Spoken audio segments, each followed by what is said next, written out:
Yeah, because if I look now,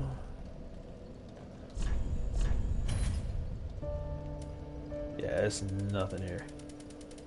If you can see every possible boss that exists, I have all the line up here. So always keep this in mind, right? So rolls of 5, 10, 15, 20, 25, 30, 35, 40, 45, 47. So you see 47 of these, that means, you know, I've gone through every boss. I have.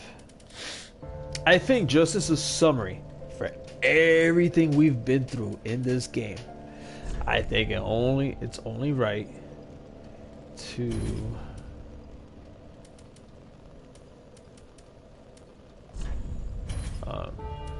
it's only right for me to sit down and read the lore of every item description here, just to really understand how much we dealt with in this game and all this stuff. So let's start with this, right? So Soul of the Boreal Valley Vort. So Vort of Boreal Valley. So you have Pontiff's left eye, which recovers HP with successive attacks. So, for example, even though in this game towards end game it doesn't amount to really much, but like for example, if you have the oak shield, you have this, and you use the maxed out butcher knife, you can really get HP back over time. But again, we're talking like 1% of each. But then having a successive attack, that helps. So, alright, bewitched ring that Pontiff Sulyvahn bestowed upon his knights. Knights who peer into the black orb are lured into battles of death, transformed into frenzied beasts. No wonder the Pontiff only provides these rings to those dispatched to foreign lands. You got the prisoner's chain. Again, those of you that, like me, got introduced to FromSoft via Elden Ring will find this description very familiar, as it boosts vigor, endurance, vitality. So it boosts max HP, boosts your endurance, which means increases your stamina, and also vitality, which is your equipment load. Obviously, this is a little different in Elden Ring, because in Elden Ring it's vigor, endurance, and I think strength they added. They changed it a bit, but the essence is the same, where you got some essential stats that are boosted, but it makes you vulnerable to being beat up a little more.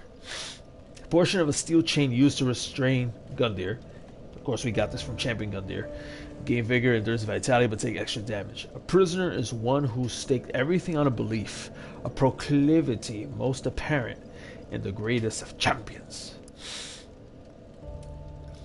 Havel's ring increases maximum load. A ring of warrior for warriors keen on heavy accoutrements, increases maximum equip load. This is good, especially when your vitality stat is pretty low. This ring comes in handy. Of course, I have a +3, which is even better.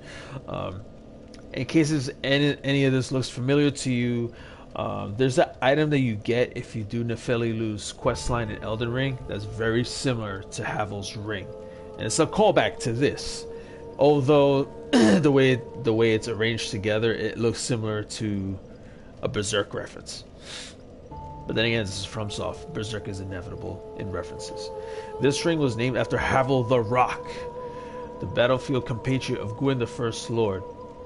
If you remember the Dragon Mausoleum over at Archdragon Peak area, that place where you kill the Drakeblood Knight, once in a while Havel the Rock shows up. He's not the real one, but it's Havel the Rock. And then you have to kill him, and the dude tanks like a mofo. Like he eats damage the way a fat kid eats cupcakes. That's all there needs to be said on that. Although there's always a wondering if that really is Havel the Rock that you find near a dead dragon in that area, or if that is someone who followed Havel and of course dressed as according. The art of war has been a constant since ages past, and those who would follow Havel's footsteps are no fewer now than in his own day. So this may infer to the fact that we're not actually fighting Havel himself, rather those that follow him and have armor according to his style. Yorm's Great Shield. Great Shield used long ago by Yorm the Giant. Increases users' poise. In other words, your poise is usually what helps you with being able to withstand an attack before getting staggered. So obviously, lower your poise, the more prone you might get staggered. But if your poise points are high, he'll be able to actually keep hitting and then not get as staggered. As a lord, Yorm risked everything and fought unflinchingly as a one-man vanguard. Following the loss of the one he wished to protect, he forsook his shield. I've always wondered, who is it that Yorm failed to protect? That is the one thing on my mind. That I've looked at different lore videos, and this is something I never really got an answer for. Alright, shield bash, without lowering your guard, blah blah blah blah blah. Yeah, I know the deal. Dragon Slayer Great Shield. Melted iron shield that once formed part of the Dragon Slayer armor. The shield offers high protection to lightning, which the Dragon Slayer commanded as his own, and his skill has faint echoes of the Dragon Slayer's own fighting style. Of course, this is not to be mistaken with Ornstein. So there's that. The repeating crossbow. This is a weapon I haven't gotten yet. I have to beat Gale for this. This crossbow, customized for repeat firing to face mobs alone. Berserk reference, kind of like what Guts had, where he has the was wielded by Slave Knight Gale. Used in battles of an endless journey, this crossbow is covered with twists and dinks, rusted with blood, and made extremely brittle for overuse. In other words, Homeboy been using this for a long time. Repeat fire, assume, stands to activate repeat firing mechanism, repeat fire with normal and strong attacks. As you can see, durability is 20, which means this thing can get broken very easily if being hit upon. Again, as the description shows, extremely brittle from overuse. In other words, this thing's been abused. He's used it for a long time. Dark Moon Longbow. Let's go over the description. Longbow of Dark Moon Gwendolyn, who was gradually devoured by Aldrich. This stands to reason that the lore speculation has always been that Aldrich, once upon a time, was Smoke or Smuff, however the hell you pronounce his name in Dark Souls 1. Because if you remember the fight of Ornstein and Smoke, if you kill Ornstein, he eats Smoke eats Ornstein, and then he becomes, you know, super big, like it's a damn mushroom from Super Mario. But as you can see, I mean, it's the only conclusion you come up with. Because again, Dark Souls time continuum is a clusterfuck. So over the cycle of time, at some point, Aldrich, being a saint of the deep, somehow started eating people, got bigger, turned into a slush, and eventually ate what was left of Gwendolyn. Yeah, my guess is, if you fought Gwendolyn, you killed him, well, you chewed him up as leftovers. And that's why when you fight Aldrich, you have, you know, Gwendolyn's body and moving. It's like you're thinking, oh, you're fighting Gwendolyn? No, you're fighting Aldrich. It's just that he's possessing Gwendolyn's corpse, which makes it very eerie. This golden bow is imbued with powerful magic and is most impressive with moonlight arrows. And you had to play Dark Souls 1, and you went through the boss fight with Gwendolyn. Obviously, he's shooting arrows at you, and granted, he's not that hard to beat from what I've seen, because all you gotta do, hang tight to a wall, he'll miss all his arrow hits, and as soon as he stops hitting, you just beat him up, and, you know, he's toilet paper at that point. Skill, Dark Moon Arrow. Infuse a ready arrow with Dark Moon Essence, granting a magic damage. Demon's Fist. Demonic fist that burns with fiery essence. Its wielder can release its power through use of its skill. With two-handed fists are equipped each hand.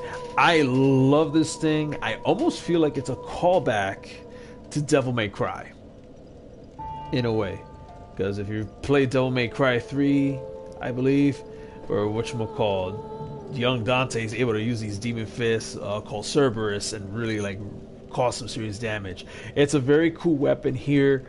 Early game, it can do some serious damage. Late game, not worth using for obvious reasons. Flame Whirlwind. Spin through opponents with abandon. Flaming Fist outstretched. Obviously, you're going Cyclone Tornado Zangief style, but with fire, which is pretty cool.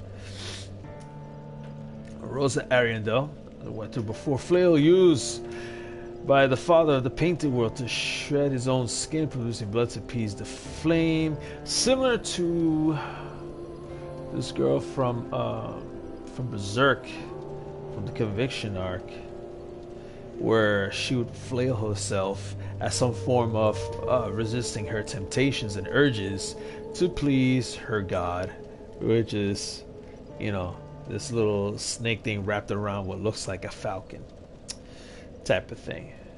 It's both a weapon and a miracle catalyst. So if you're a faith-based user, this can boost it. Of course, you need 17 faith for it to actually be useful, especially with its awakening skill. Figure oneself to trigger an awakening, temporarily boost the strength of miracles, just as a good value use for himself. So, good thing.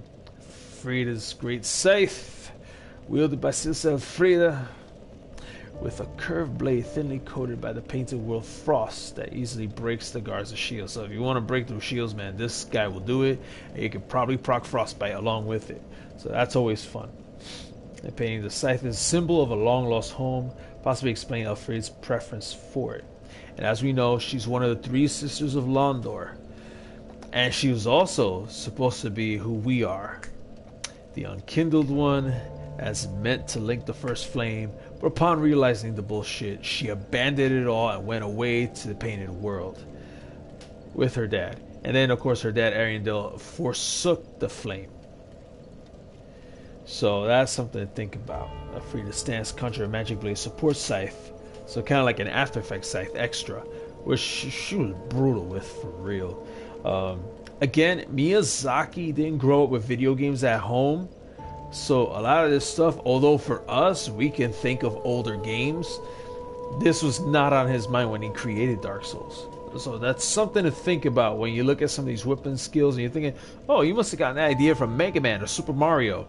He played none of those games. Growing up, all he had were books. There's a great video that I got to watch, and I'll put on the link description of this video when it drops, explaining the rise of Hidetaka Miyazaki. And you guys will see what I mean when I talk about how, even though we can see the mirroring of things from older video games, he did not have that experience to clearly say, oh yeah, it's a Mega Man reference, you know, where you beat someone, you get the weapon skills similar to their weapon. No, none of that. Miyazaki was not that guy. So when it came, what for us seems like an idea borrowed from somewhere else, he came up with this on his own, completely blind, you know, and it really makes you appreciate what he's done even more. All right, moving on. Gundir's halberd. Halberd of Gundir the Champion, received when he was charged with his duty. I always wonder, like, was he supposed to stand there and wait, be like, alright, let's test the next undead guy, see if he's worthy of going ahead to link the first flame. That's why he's a tutorial boss. Or if he was someone that was gonna and decided to, well, yeah. From what I see here, this old cast iron halberd, power to break poise. So it's a poise breaker. Said to never crumble, seeming to suggest that Gundir was fated to eternal service from the beginning. So, yeah, he was always meant to be a gateway guy. Be like, hey, if you're worthy of a Firelink Shrine and linking the first flame, you gotta go through me, pretty much. The only thing is, in an alternate world where there is no fire, he's just there, and he's like, it's almost like, why are you there? It's almost like whoever was supposed to show up decided to not show up, and then the fire faded. And him sitting there waiting for someone to show up. Okay. Dragon Slayer Sword Spear from the Nameless King. From the Age of Gods. Earliest form of the cross spear, serving as both sword and spear. And obviously, everyone that's played Elden Ring, you can owe the reason why we have a Serpent Hunter sword to this guy. Same design. The only difference is this one doesn't have like a giant wave blade, and instead it's just golden. But has lightning, Pikachu power. Its owner was the Nameless King, deific hunter of dragon sword spears imbued with lightning, of which he was the heir. Which again, Nameless King is the firstborn son of Gwyn. So it goes back to that. Because again, like, if you saw when we got Gwyn's, super truco down, yo, it's just no joke. Astor Spear, one of the curses that fester within the belly of the Great Wood, and terrible weapon favored by Earl Astor the Impaler. This spear is enwreathed in rotten, heavily poisonous meat. Defeating foes restores HP. Huh. A similar attribute that was then used for the Blasphemous Blade that you get from Rykard. A skill, Shield Splitter. Take a large step forward. Old King's Great Hammer from the Old Demon King. Weapon survives since Old Izalith and is imbued with remnants of the Chaos Flame. Alright. Great Hammer by Vort, of course. Alright. Outrider Knight of the Boreal Valley. Weapons imbued with frost cause frostbite. Accumulates the body, causing frostbite, saps one's health, lowers absorption, lowers stamina recovery. Yorm's Machete. Great weapon. I love the weapon. I just don't like the wind up. Because it can really open margin of error where you can get yourself kaput. As you guys have seen throughout this playthrough. Once lumbered on the front lines with a great shield, but one day in place of his shield, left hand notch was added to the machete, enabling the smashing technique that will become the legacy of his later years. Of course, there's War Cry, so you can temporarily boost your attack. Alright, the Dragon Slayer Great Axe. By the Dragon Slayer armor, thickly imbued with the power of lightning. I love the Falling Bolt. It's a great technique, but again, this guy does eat your stamina, so you can be left wide open. Demon's Great Axe contains the strength of fire demons born of chaos, harbor fire, and yet they are twisted malformed such that they were never meant to be. So, granted, usually common perception for us people is that if you see a demon, by default they're evil. That's it, right? Point blank period, right? But in the world of Dark Souls, it ain't that simple. It's not that simple, and the reason being is because the only reason they perceive evil is because they're malformed. They look the way they do, nothing else. If you really look at people in general, usually every time we see someone ugly, we think they're detestable, they're not worth our attention, they're similar behavior. And remember, the Chaos Flame exists because the Witch of Izalith and her daughters decided to play around to try and like recreate the first flame, but instead they created the Chaos Flame, which then gave birth to demons. In other words, like they try to experiment with something that Gwyn had, and it didn't play out the way expected. I mean, I'm surprised they weren't eaten alive by the demons. And if you observe in this game throughout, whenever you see these demons and malformed beasts and stuff, they kind of keep to themselves. It's like, leave them alone and they won't mess with you. You know, like, you don't bother us, we won't bother you type thing. But if you walk around our turf, we're gonna whoop your ass. So very territorial. So there's that. The Frayed Blade, symbolizing Darkida Medea. Once exquisite blade is now stained black, frayed at the hilt. Without its sheath, it will soon crumble into nothing. Assuming a holding stance, which normal attack sends a shockwave along the earth. So, interesting. When we fought Half-Light earlier, right? He used this sword. And a strong attack commences a series of slashes. So, bear this in mind. Also, when you max this weapon out, it has the highest blood rating in the game, if I'm not mistaken. And if you notice, the scaling is pretty... And and interesting enough, you do not need anything other than strength and dex. So there's that. I have this weapon. I haven't messed with it because, again, durability is very, very low. So, like, the minute someone, like, blocks my attack, it can break the weapon, and therefore the damage will be minimal. As you can see, in its default form, ain't nothing special. But it's what it has to it, the skill that really brings it out. Half-Light went after us with this weapon, as you remember in the fight. So it then makes you ask the question, was half-light, and I'll put the link in the description of this video, was half-light, Manus before he descended, before he got absorbed by the abyss. 2, the son of Manus. Yeah, that's one of the 2 I can think of. And if he's the son of the Manus, did the son of Manus become a deer? Food for thought. Especially when you saw the garb that we picked up at the altar near where you descend to Midir. So this is something I never really thought about, and I don't think I ran into anything that ever made the inference between Midir and Half-Light. Just a thought. Crystal Sage's rapier. A thrusting sword with tiny crystals scattered across its blade, used by Crystal Sage for self-defense. We would eventually see this in Elden Ring by Rogier, using his sword, using the glint blade phalanx with his sword. Fun little thing, except that his weapon isn't brittle and doesn't break by the slightest shit, because again, durability is trash. So keep that in mind. One thing I did learn in this game is that even though if you change a weapon to a crystal style, it may be cool, but their durability becomes garbage. So therefore, having a crystal weapon, Dark Souls 3, is pointless. Dance's enchanted swords. Paired enchanted swords that Pontiff Sulyvahn bestowed upon Dancer of Boreal Valley.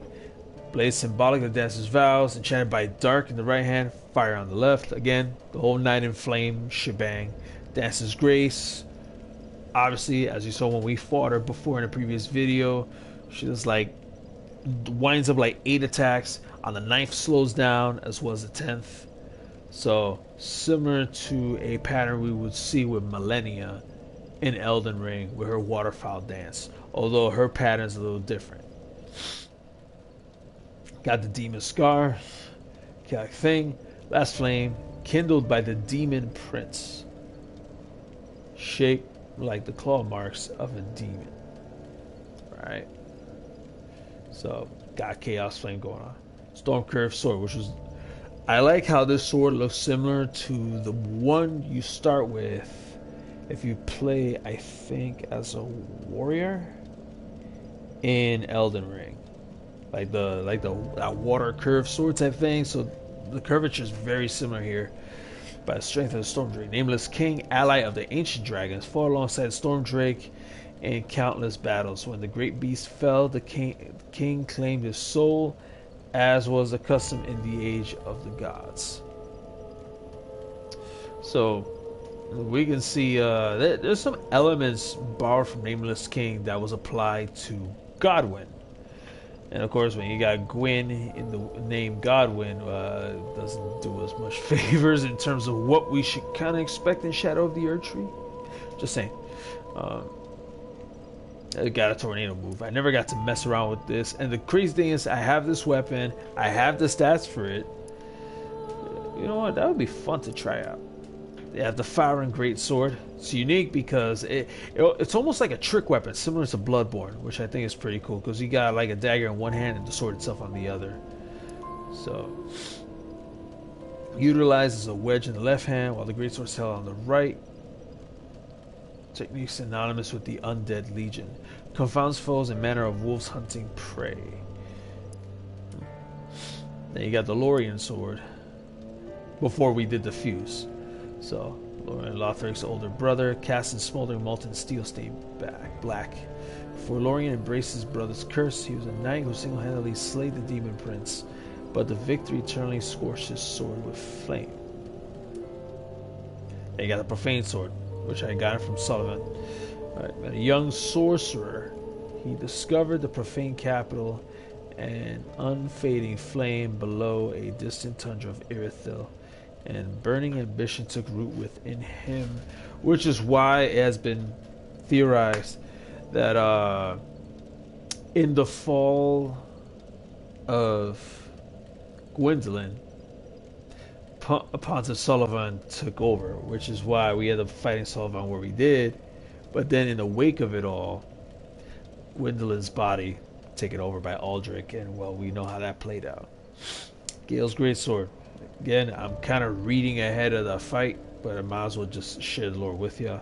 Great Sword of Slave Knight Gale, the only weapon that he kept with him from beginning to end. Originally an executioner's sword made for decapitation, this blade is heavily chipped and stained with the blood of countless battles. Now, if you remember when we summoned him to help us out, he's got that executioner sword. He doesn't have the way this guy eventually looks, all chipped up and beat up. Like he has the full-on execution sword, which is the design ends up making a comeback in Elden Ring as Mirai's execution sword, although it does much more fun shit than this. Blade of Peril, a precarious technique to undead Gale. Leap in any direction, slam the greatsword to the ground, then follow a normal attack or large spinning slash or strong attack to backstep and jump forward. So let me see, the Bloodhound Slash from Elden Ring takes after this. The Malekith's Black Blade, the technique with it, with Destined Death, takes after this. So, things to think about just when it comes by to... showing some love. I think you are a part of the 100 hour challenge, correct? Yes, I am. That's why I'm here. So, with Gale, we gotta think about this sword. And the way Gale fights is like the blueprint to what we eventually got with Malekith Black Blade, the Bloodhound Knight, all of that, and even a little bit of Millennia, because apparently if you fight him later on, there are times where when he hits you, he gets some HP back, which is different because when we use a regular execution sword in this game, we get back FP for weapon skill. Alright, so then you have Firelink Greatsword. Lord of Cinders, Link the First Flame, this greatsword was wielded by their deific manifestation. Existed long before the throneless lords themselves, so before even Gwyn himself existed, this sword came to be, which is very interesting. The skill's Ember. Fading flame momentarily illuminates and launches itself forward. Moonlight Greatsword. The OG infamous mega sword of every FromSoft game, from Armored Core to this, and Elden Ring and beyond. If it's a FromSoft game, it will have a Moonlight Greatsword. You can always bank your money on that. Alright, legendary dragon weapon associated with Seath the Pale Drake or Seath the Scaleless. Osiris, the Consumed King, was infatuated with the search for moonlight, but in the end, it never revealed itself to him. So we think back, we got Seath the Scaleless in Dark Souls 1. At some point, Gwendolyn, very inclined to the Dark Moon instead of the sun, that's why he was raised as a girl, kind of like Bridget in Guilty Gear. Go figure. Right? And then you have Osiris, and then in his obsession, he himself becomes a dragon, a scaleless dragon, similar to Seath the Scaleless. But how that ends up carrying into other lores of different games is beyond me. But there's that. Wolf Knight Greatsword, which I got in my first playthrough when beating the Abyss Watchers. And if you notice, it is clearly a reference to Artorias from Dark Souls 1, of a knight tainted by the dark of the Abyss, and master of the Wolf's Blood of Farron. Right? Wolf Knight was the first Abyss Watcher, so he was the OG, right? And with that, this was his sword. And of course, his thing was to fight Manus, and apparently he lost that fight. Sif and his doggo ended up taking the darn sword and ended up helping the player to defeat Manus. But then at some point, fast forward, and then Sif is a big doggo, and so did the sword for some reason, and then you have to fight him off and then have the sword. There you go. Wolf Sword stance. Use normal attack for low spinning slash or strong attack to leap forward in a vertically slashing somersault, similar to the Lion's Claw technique we would eventually see in Elden Ring, which is a dope move, and again, an homage to Guts from Berserk. And we all know Berserk and FromSoft are like peanut butter and jelly. Why we haven't gotten a Berserk-like game from FromSoft is beyond me. I think it would be beautiful. If you ask me, if FromSoft were ever to take it to task, it would probably be after the manga is over. just my thoughts on that.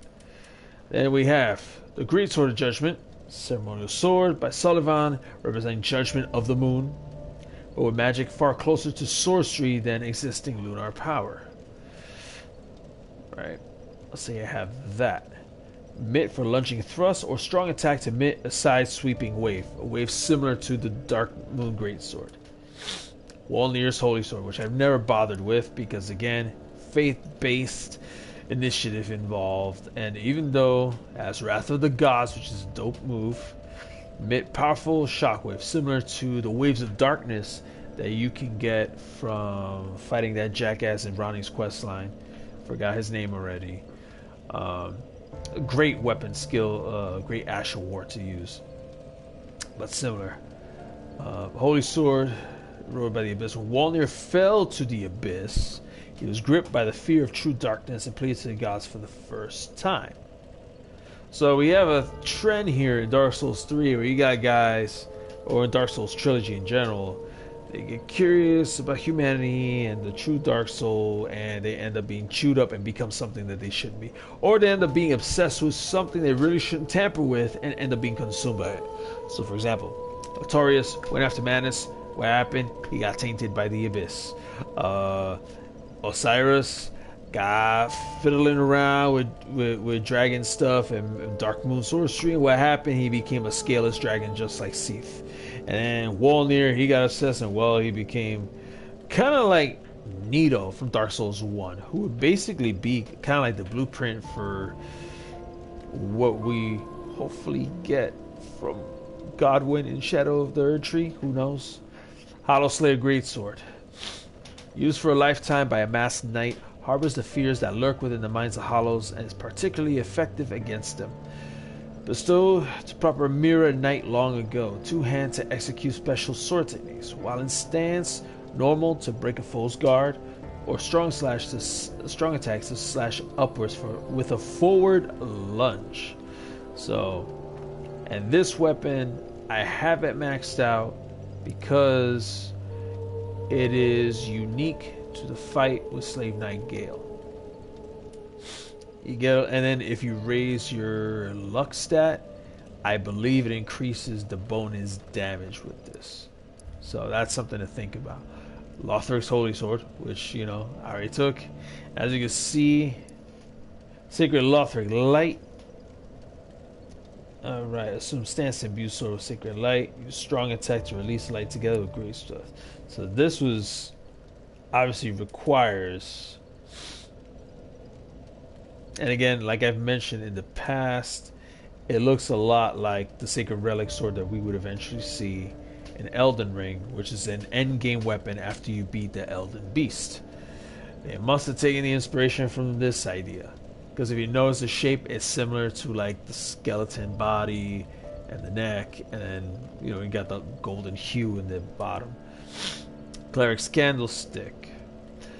Uses both a sword and catalyst, used for worship by deacons in the deep. Deacons under the guidance of Archdeacon McDonald's.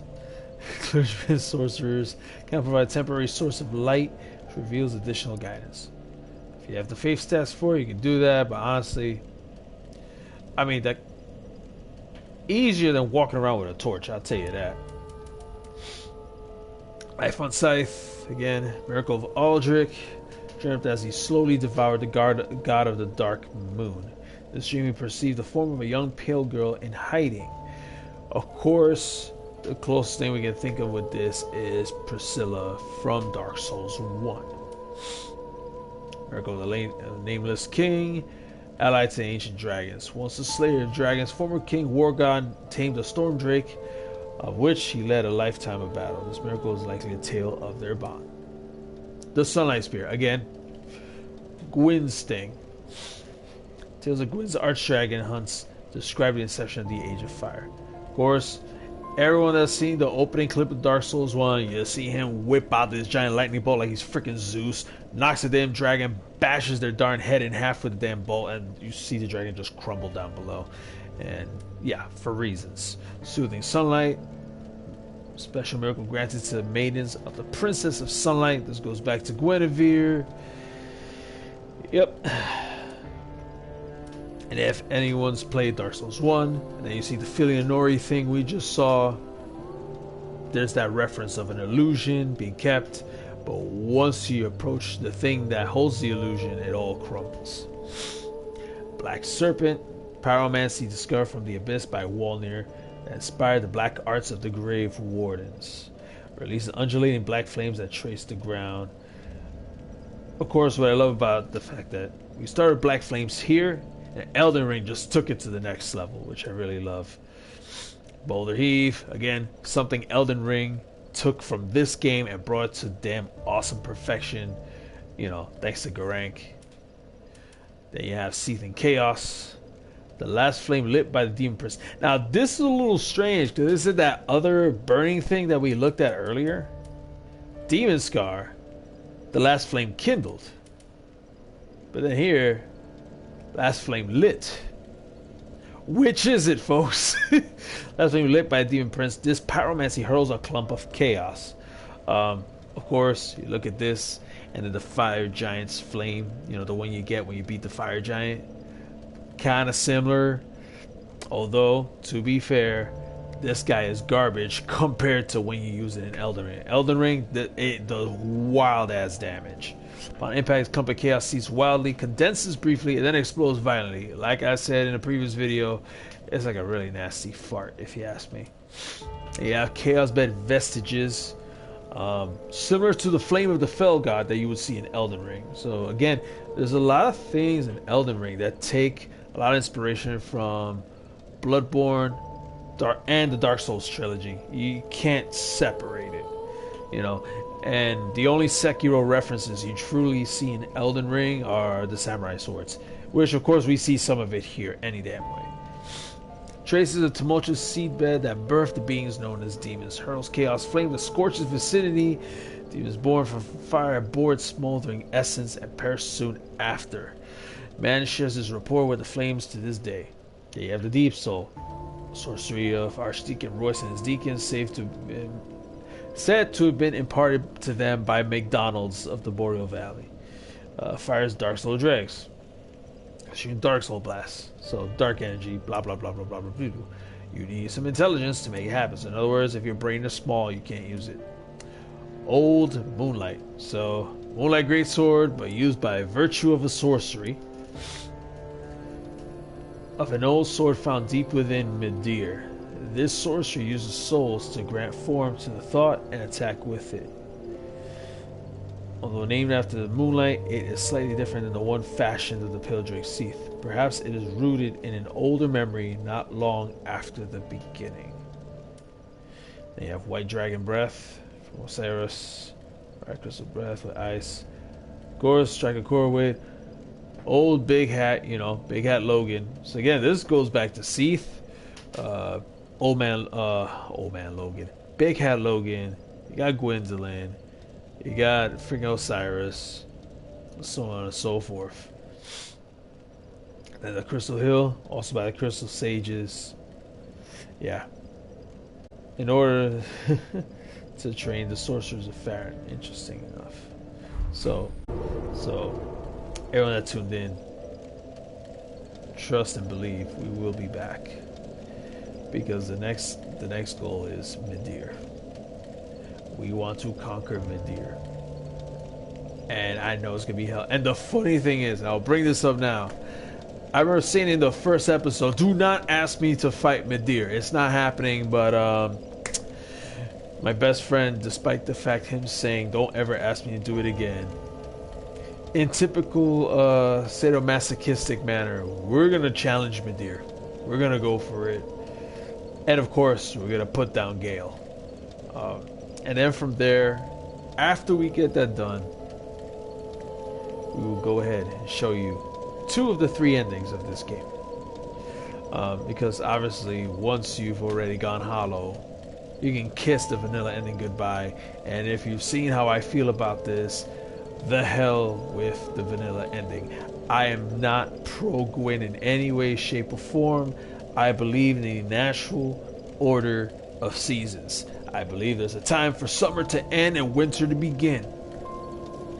And then when summer decides to show up again, so be it. but do not try to prolong one thing or the other because it disrupts the balance of nature, which is something Dark Souls teaches in a very cool fashion. So with that said, Round 322 signing off. Anyone who's joined in, thank you. Everyone who's been watching, thank you yet again. Elbow drop that follow button. Follow me into the abyss, or we will see the abyss eventually stare back at us.